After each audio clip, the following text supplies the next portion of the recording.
Hello everyone and welcome back to my channel Naughty Threads. In this video I am going to show how to make 3 different types of Rakhis, and all these Rakhis I have made are using scrap fabric. So it's a very interesting video. Watch till the end and let me know what you think about this video in the comment section. So for this first type of Rakhi, I am using a raw silk fabric that was left over after stitching a customer's blouse. So it was a small piece, so I decided to take a bangle and mark this kind of circles, and then I have cut the circles off. Now I'm going to fold it into half and half again to form this kind of a shape, and using the normal sewing needle and cotton thread I'm going to do a running stitch in the edge like this. So make sure you're not using the machine to stitch this part. You will have to use normal sewing needle, because when we are going to pull this thread together it should form a pretty petal. So in total I have 8 pieces and I'm going to stitch all these pieces in the exact same way. So fold it one by one and stitch it in the same way.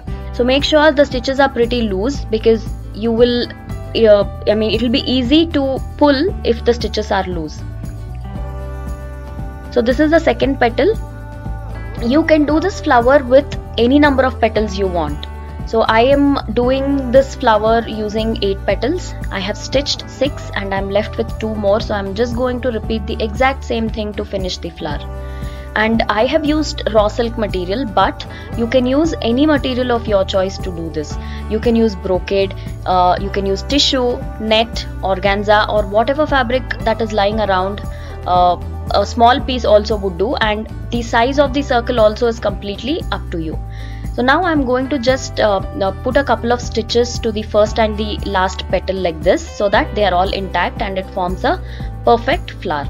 Now to avoid the raw edges to be visible, I am using this Gotapati flower at the back and a wooden button on the top, and I'm going to stitch these two together. For the base I have prepared fabric dori using this kind of bottle green bandhni cloth. Again, this is also with the leftover fabric. I wanted the base to be little wider, so that is the reason I am using 3 strands of it. However, if you are working a smaller flower, you can simply use 1 layer or 1 strand of this dori. So just hand stitch this part and knot it. So our Rakhi is almost done. Just to keep these 3 strands together, I am using some gold zari thread and I'm going to tie these 3 together. This also kind of adds that gold tinge to this thread, so that is the reason I'm doing this step. However, this step is completely optional. So once we are done tying this, our first Rakhi is completely ready. If you want to add more embellishments to this, like kundans or anything, you can absolutely do that in the center. You can replace that button with anything you want. So here it is. The first type of Rakhi is ready, and now you know how easy and how quickly this can be done. So this Rakhi I am expecting you guys to do something on your own rather than just picking up something from the market. So here's the final look. Also the color combination plays a very vital role. I have chosen bottle green and red along with that gold, and I've also added that wooden button just to keep it a little fancy. If you do not have these kind of wooden buttons, you can replace it with almost anything you want. So let's move on to the second one. For the second Rakhi today, I'm using this kind of brocade fabric. Again, it's a leftover. Using the scale, I have just marked 3 lines. I've just kept the scale like this. So this is roughly about 1 inch wide and 10 inches in length.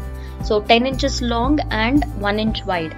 So this can be done using any size or any length and width you want. So once I've marked, I'm going to cut it into 3 different pieces. We are going to use these strips to make fabric beads. So just so that it is easy to roll, I am folding both the raw ends and doing a steam press like this. So after the steam press, this is how it looks, and this is the bead that we are going to make. It's very simple. Just fold and keep rolling this long strip of fabric.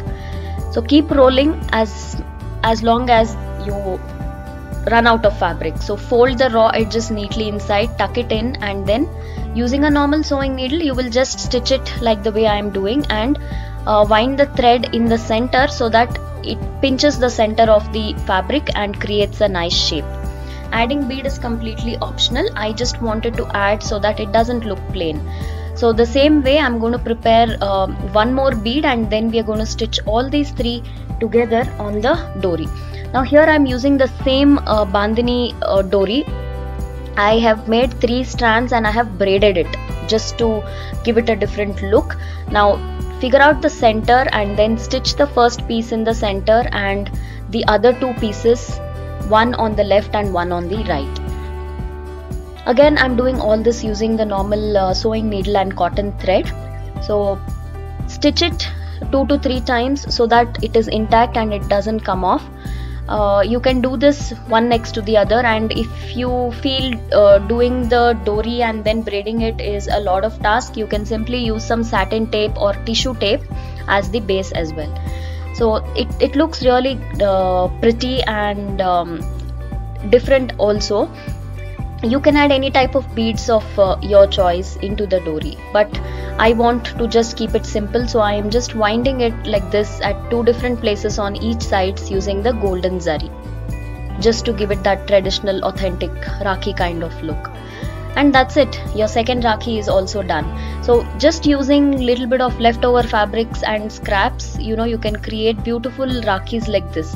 So this Rakhi, do make something on your own to surprise your brothers. So this is almost done. Let us see how it looks. So there you go. The color combination again matters. Choose some bright colors and those authentic colors just to keep it vibrant. So we have barely used any material. I've just used a little bit of beads and golden zari. So let's move on to the third one. For the third one, I have cut a piece of cardboard like this, in this shape, more like M. And then I'm going to use net fabric for this one. So folding it into half and half again, just to match the length of my stencil. So keeping this cardboard, I'm going to draw on the net and then I'm going to cut it in the same shape. This is very simple. For this particular design, try using net only, because net doesn't fray, and since we are cutting the fabric in this shape, and if you are using something like brocade, then it might constantly keep fraying and it might not look tidy. So once we have cut the shape, again using the cotton thread and normal sewing needle, just keep working the running stitch like this on the edge that is straight. So do this until you reach the end of this strip. Now the bigger flower you want, you will take a longer strip. The smaller flower you want, you will take a shorter strip. That's all. And you can do this in different colors and stack them one on top of each other and make a layered Rakhi as well. So very soon you will see how this is going to look. It's very simple. It can be done in a blink of an eye. In fact, if you have all these strips cut, it's just a cakewalk to do the running stitch and then pull everything together so that it forms a flower. So this is almost done. I've reached the end, and now when I pull this thread, you will see how it forms a beautiful flower. So just keep pulling, make sure the fabric doesn't get messed up. Do this part very carefully. Pull everything together and then put one stitch in the beginning, just so that the start point and the end point stay together.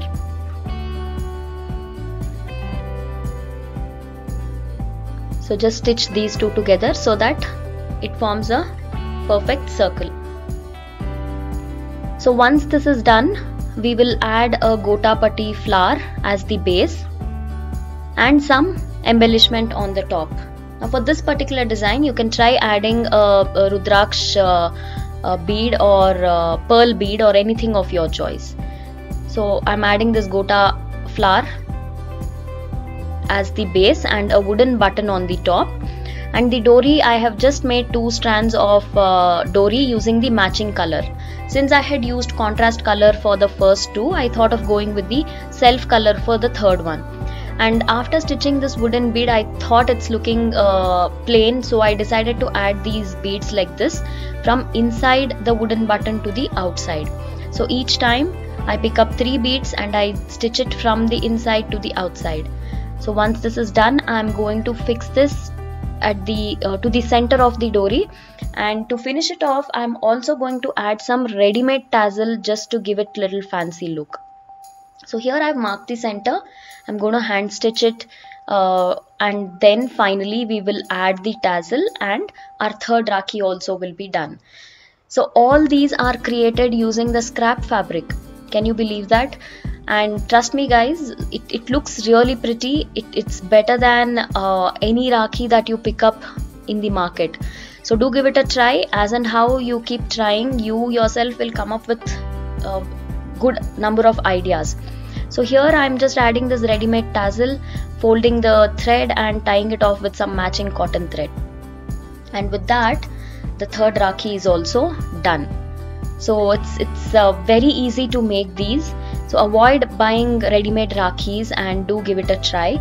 Let me know in the comment section what you think about these Rakhis, and if you happen to try something, share it on my WhatsApp number. The WhatsApp number is all over the internet. Just Google Knotty Threads and you will get the WhatsApp number. It's also mentioned in the description box below. So I hope you guys enjoyed this video. I will be coming up with more such Rakhi designs, so stay tuned to my channel, subscribe to my channel, and also share these videos with your friends. In this video, that's all. I shall see you guys soon. Until then, take care. Bye bye.